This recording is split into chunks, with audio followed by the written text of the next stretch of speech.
من الشیطان الرجیم بسم اللہ الرحمن الرحیم۔ سابقہ آیتوں میں جو تذکرہ جاری تھا وہ ہے بنی اسرائیل کے حوالے سے۔ انشاء اللہ تعالی العزیز آج ہم سورہ البقرہ آیت نمبر 91 اور 92 سے متعلق سننے کی سعادت حاصل کریں گے۔ بنی اسرائیل جو کہ مختلف انداز میں بہانے بناتے تھے، اللہ تعالیٰ نے بہت ساری مثالوں کے ذریعے سے انہیں سمجھایا، اور جو سابقہ آیت گزری اس میں تو یہاں تک کہا گیا کہ تم لوگوں نے بہت ہی بری خریداری کی،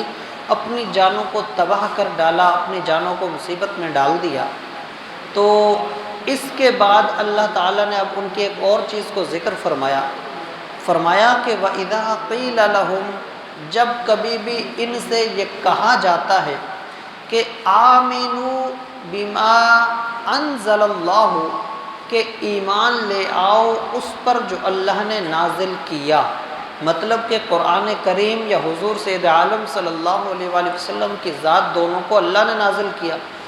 تو ان پر ایمان لے آؤ۔ قالوا، تو وہ یہ کہتے ہیں کہ نؤمن بما انزل علینا، کہتے ہیں کہ ہم تو اس پر ایمان لائے جو ہم پر نازل ہوا۔ مطلب کہ وہ کہتے تھے کہ بس ہم توریت کو مانتے ہیں نا، وہ تو ہم پر آئی، اس کو مانتے ہیں، ہمیں کسی اور پر ایمان لانے کی کیا ضرورت۔ تو یہاں اب اس کا ذکر کیا گیا، ان کے اسی جواب کا کہا گیا کہ وَيَكْفُرُونَ بِمَا وَرَاءَهُ، تو تم کفر کرتے ہو اس کے علاوہ دوسری چیزوں کا،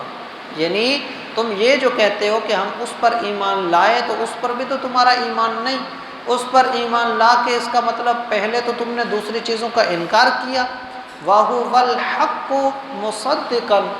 اور وہ حق ہے، یعنی کہ جو چیز اللہ نے نازل کی قرآن کریم یا حضور سید عالم صلی اللہ علیہ وسلم کی ذات، دونوں حق ہی ہیں۔ مُصَدِّقًا لِمَا مَعَهُمْ، یہ تو اس کی بھی تصدیق کر رہے ہیں جو تمہارے پاس ہے، اس کی باتیں بھی اور اس کا علم بھی تمہیں بتا رہے ہیں۔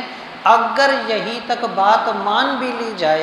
ہوتا ہے نا کہ جب بندے پر کوئی اعتراض ہو تو سامنے سے جواب، تو پھر بتایا گیا کہ اگر تم یہی کہتے ہو کہ تم اپنے پر ایمان لائے، توریت پر ہی ایمان لائے، تو اس پر بھی تم پوری طرح سے کہاں ایمان لائے، اس میں سے بھی اپنی مطلب کی چیز لیتے ہو، باقی چھوڑ دیتے ہو۔ کیسے؟ کہا کہ اگر اس پر تمہارا پورا ایمان ہوتا تو اسی میں تو توریت کے اندر تو یہی بات تھی کہ جب آخری نبی آئے گا اس پر ایمان لے آنا،